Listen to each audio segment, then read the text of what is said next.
You could have the best mindset on the planet, but without an edge, it is useless. You need a statistical, proven edge, a repeatable process, and it needs to be simple. The more variables you consider, the more margin for error.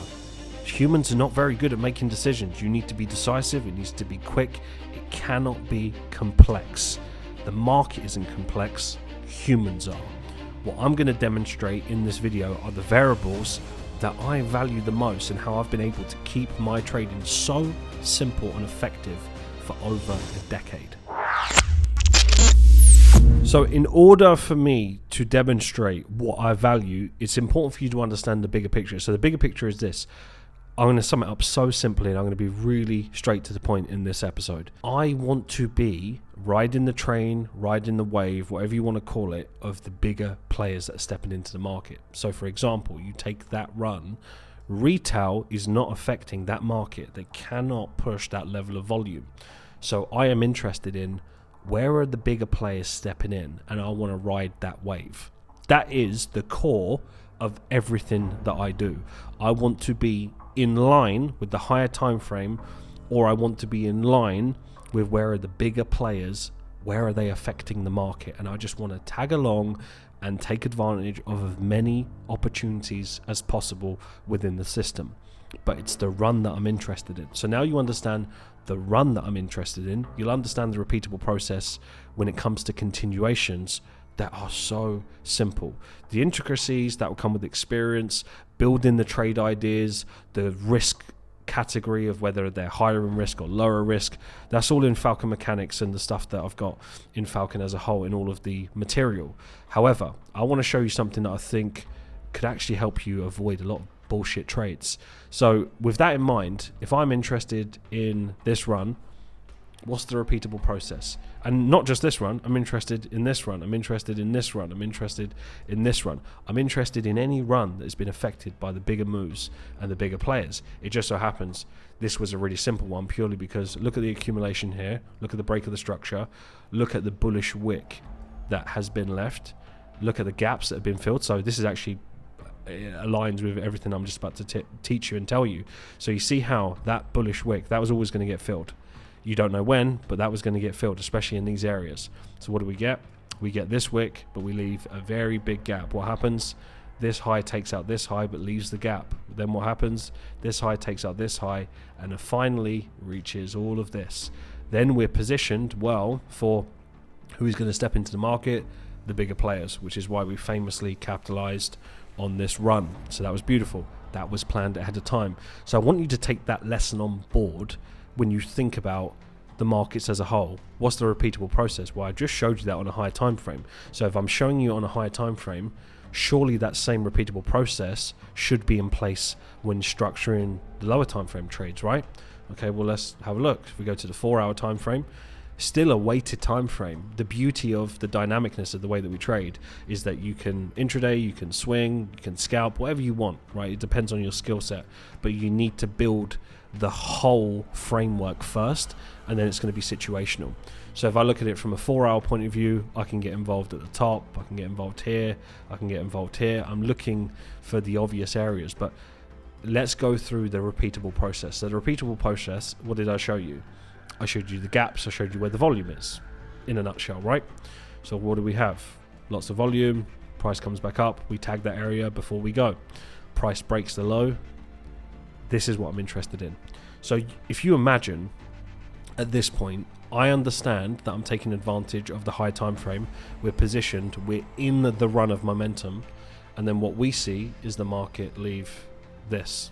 And then we zoom in, and what are you seeing again? Here is the gap, right? We're looking to fill that bullish wick. What happens? This high gets taken out by this, but still leaves the gap.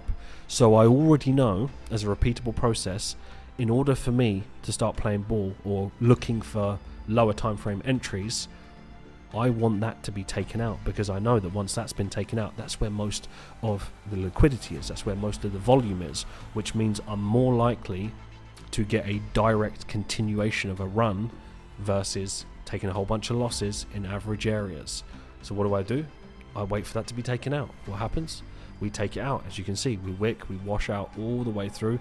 Then I can decide whether, do I want to take this on the 4 hour? Do I want to take this on the 1 hour, the 15 minute, on the 5?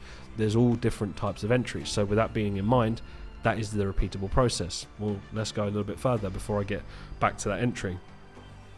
We then have that on the smaller degree. So if I go to the 1 hour and we go back to this run, just zoom out.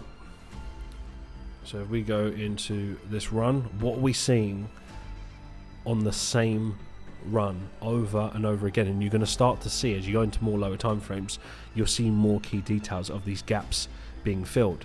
So we have the same thing as we work our way down. So let's say after this structure is broken, we break all of that structure, then we have this high. So we have this high that gets made. This high, of course, doesn't take it out.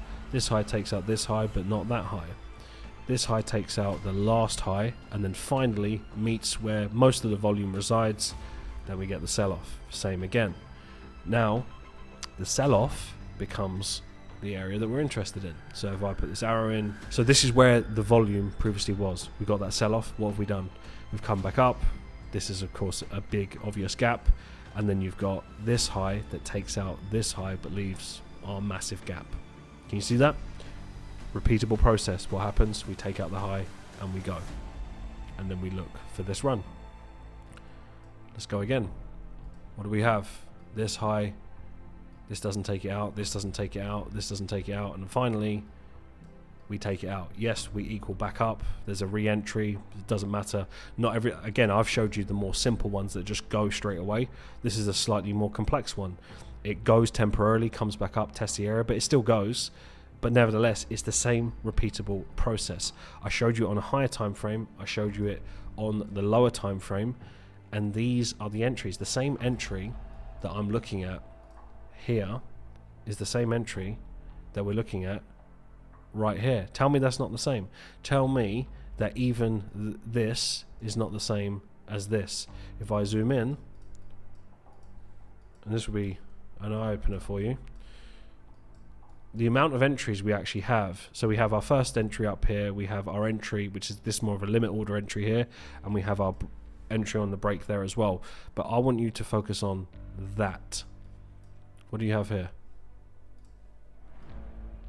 Right there, same thing.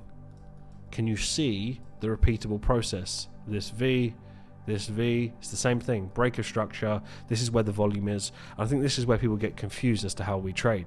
But one thing you have to understand is, you can't tell me that the risk factor in taking a trade here is the same as taking a trade here.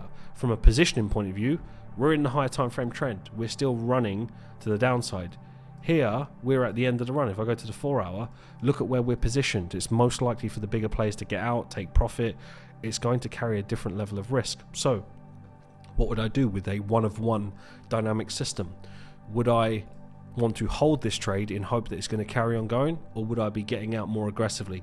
Would I be taking profit more aggressively and maybe scalping that little move, so to speak, versus a medium-term swing, advanced swing move? What would I be doing in that scenario? You already know the answer. It's going to be more profitable for me to actually scalp that because it's situational, it's positioned here. I already understand where the higher time frame is.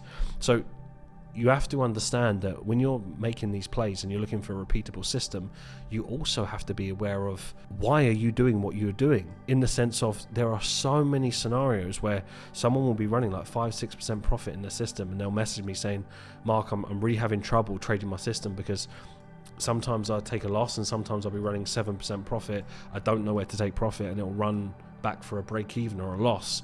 And then I already know it's a flawed system within itself if that happens. There is no way that any system, if you're in, and I don't even know how to, I don't even need to know how you trade. It is impossible from my perspective, my experience. I've been trading nearly 16 years, so I probably know a thing or two.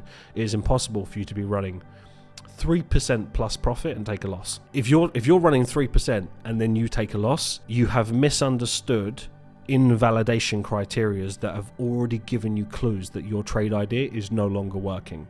And I can test any system. I don't even need to know it. You show me it, I'll be able to point it out because I understand price action, and it'll be very obvious. And even if I didn't know it, I know I'd be able to create something that would actually limit your losses. Because when you understand price at this level versus overvaluing the wrong things, so you understand the higher time frame, you understand the repeatable things that are really important, which I've just showed you. And I think if you can actually gauge what I've told you, I've actually given a lot for you to work with. And you'll see a repeatable process over and over again. And that's it. So this is why I always say, if you don't have an edge, well then you're useless anyway. There's no point. You can have the best mindset in the world, you're not going to have an edge. Good news is there are decent statistical edges. There are some strategies that are just very, very average. There are some traders that some strategies that require you to be so zoomed in. They don't factor in my opinion, they don't factor in positioning, they don't factor in the higher time frame. They're too zoomed in, and they take trades in really average areas, so they're more likely to suffer with heavy drawdown versus a dynamic system. I do see that. But once you've got that in place and you know, right, this is a proven system, think about it like this: why is it that there are traders that have a 100% mechanical based system, they disobey their rules over and over again? Why do you think that is? Even when they know, right, they've got a system, they know other people that trade that system, they're making money from it, they're doing well, they're making money from prop firms, or they've got private investment, whatever it is, but they still consistently disobey their rules no matter how skilled they become. That's why you need to become a well-rounded trader. That's why we always say, because the argument always is, right, you guys like to talk about mindset a lot. Yes, we do. Because there are millions of traders that have been trading for years and years and years. They know how to regurgitate any strategy you could imagine. Like, they know it. They're not these average novice traders, that they really have done a lot of work, but they disobey the rules all the time. They lack the discipline. Why do you think they lack the discipline? What causes them to sabotage when things go well? That's why we talk about becoming that well-rounded trader. Every trader, in my opinion, should be working towards having a system that is a repeatable process, get ridiculously good at it, then be able to develop a mindset that is congruent with that. Now, the hard part is thinking, well, I'll just find a system, learn the system, and then I'll work on the mindset. That's the equivalent of saying, I'll get a six-pack and then I'll start eating healthy. That doesn't work, does it? Because you have to do all of it. It's a whole package. So if you want to become a trader that is consistently profitable month after month, year after year, now maybe not every single month, but just over the course of a year, if you want to be a profitable trader, you need a repeatable process. You can't have wishy-washy things. It needs to be systematic. It needs to be thorough. And then, of course, as you become more experienced, there's going to be elements of discretion for you to use your experience to go, right, in this scenario, this is what I'm doing because this makes sense. You can't be so rigid and 100% mechanical. That very rarely lasts for years to come. The problem that I see is that people don't prioritize everything. They just prioritize one thing and wonder why they're not getting results. Become the well-rounded trader. Commit to the full package versus all of the things that just excite you. You want to look for excitement elsewhere, not on the charts.